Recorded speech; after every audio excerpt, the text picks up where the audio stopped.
തിരുവനന്തപുരത്ത് നിന്ന് നാഗർകോവിൽ ജംഗ്ഷൻ വരെ നമുക്കൊരു ചെറിയൊരു ട്രെയിൻ യാത്ര നടത്തിയിട്ട് വന്നാലോ? അതിൻ്റെ ഒരു ഷോർട്ട് വീഡിയോ ആണ് നിങ്ങൾ ഇന്ന് കാണാൻ വേണ്ടി പോകുന്നത്. നമ്മൾ പോകുന്ന വണ്ടി പൂനെ നിന്ന് കന്യാകുമാരി പോകുന്ന പൂനെ കന്യാകുമാരി എക്സ്പ്രസ് ആണ്, അല്ലെങ്കിൽ നമ്മുടെ സ്വന്തം ജയന്തി ജനത എക്സ്പ്രസ് ആണ്. 9:05 സമയത്ത് തിരുവനന്തപുരം സെൻട്രലിലേക്ക് വണ്ടി ഇപ്പോൾ എത്തും. സ്വച്ഛ് ഭാരത് മിഷൻ്റെ ഭാഗമായിട്ട് സ്വച്ഛോത്സവ് 2025, അതായത് ശുചിത്വവുമായി ബന്ധപ്പെട്ട് ഇന്ത്യയിൽ നടക്കുന്ന ഒരു പരിപാടിയാണ്. അതുമായി ബന്ധപ്പെട്ട് തിരുവനന്തപുരം സെൻട്രലിൽ അവർ തയ്യാറാക്കിയതാണ്. ഒരു കടയുടെ ഒരു രൂപത്തിലുള്ള, അതായത് കുപ്പി കൊണ്ട് ഉണ്ടാക്കിയിട്ടുള്ള ഒരു സംഗതി.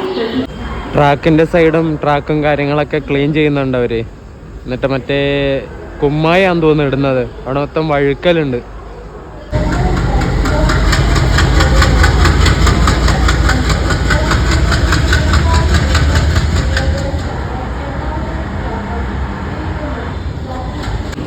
പൂനെ കന്യാകുമാരി ജയന്തി ജനത മന്ദം തിരുവനന്തപുരം സെൻട്രൽ റെയിൽവേ സ്റ്റേഷനിലെ 1-ാം നമ്പർ പ്ലാറ്റ്ഫോമിലേക്ക് വന്നുകൊണ്ടിരിക്കുകയാണ്.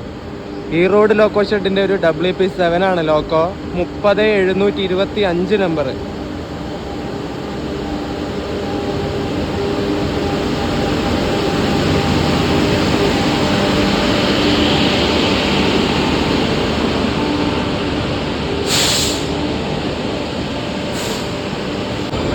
ജനറലിൽ കയറാനുള്ള ആൾക്കാരുടെ തിരക്കാണ് നിങ്ങളിപ്പോൾ കണ്ടുകൊണ്ടിരിക്കുന്നത്. ആൾക്കാർ ഇഷ്ടം പോലെ ഇറങ്ങാനുണ്ട്. പിന്നെ എന്തിനാ ഇവരിങ്ങനെ തിരക്ക് കൂട്ടുന്നതെന്ന് എനിക്ക് ഇതുവരെയായിട്ടും മനസ്സിലായിട്ടില്ല കേട്ടോ. ഇഷ്ടം പോലെ വേക്കൻറ്റ് സീറ്റുകളുണ്ട്. എല്ലാവരും ഇവിടെ ഇറങ്ങുന്ന. പക്ഷെ ആ ഫ്രണ്ടിൽ കിടക്കുന്ന ആ കറുപ്പ് ഡ്രസ്സിട്ട ചെങ്ങയുണ്ടോ, അയാൾ തള്ളി അങ്ങ് കയറും. മര്യാദക്ക് ആള് ഇറങ്ങാൻ വരെ വിടുന്നില്ല അയാൾ. ഇതുപോലത്തെ കുറേ എണ്ണം ഉണ്ടാവും എവിടെ പോയാലും. ഇത് കണ്ടോ, ഇതിലൂടെ ഒന്നും കയറാൻ ആരുമില്ല. എന്നാലും തിരക്ക ആൾക്കാർക്ക്. എന്ത് ചെയ്യാനാ പറയണേ, ഒടുക്കത്തെ തിരക്ക എല്ലാവർക്കും. പൂനെന്ന് വരുന്ന വണ്ടി ആയതുകൊണ്ട് തന്നെ സീറ്റിന്റെ അടിവശത്തൊക്കെ മറ്റേ ഹാൻസിന്റെയും സിഗരറ്റിന്റെ ഒക്കെ പാക്കറ്റൊക്കെ കാണുന്നുണ്ട് കേട്ടോ. പറയേണ്ട കാര്യമില്ല. എന്നാലും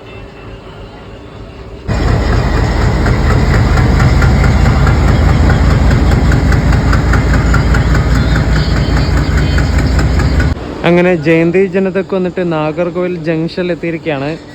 കുറച്ച് നേരത്തെ ഏകദേശം നെയ്യാറ്റിൻകരയൊക്കെ കഴിഞ്ഞപ്പോൾ ബാഗും കാര്യങ്ങളൊക്കെ ചെക്ക് ചെയ്യാൻ RPFും വേറെ ഉദ്യോഗസ്ഥരൊക്കെ വന്നേ. എന്നിട്ട് ഒരു ചങ്ങായിയുടെ ബാഗിൽ നിന്ന് കുപ്പി പിടിച്ചു.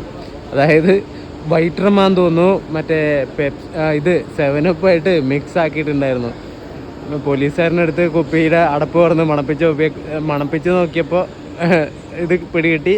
അയാളോട് എന്നവാട് ബാഗ് എടുത്തിട്ട് അടുത്ത സ്റ്റേഷനിൽ ഇറങ്ങിക്കോന്ന് പറഞ്ഞു. വേറെ ഫൈനൊന്നും അടപ്പിച്ചില്ലാന്ന് തോന്നുന്നു.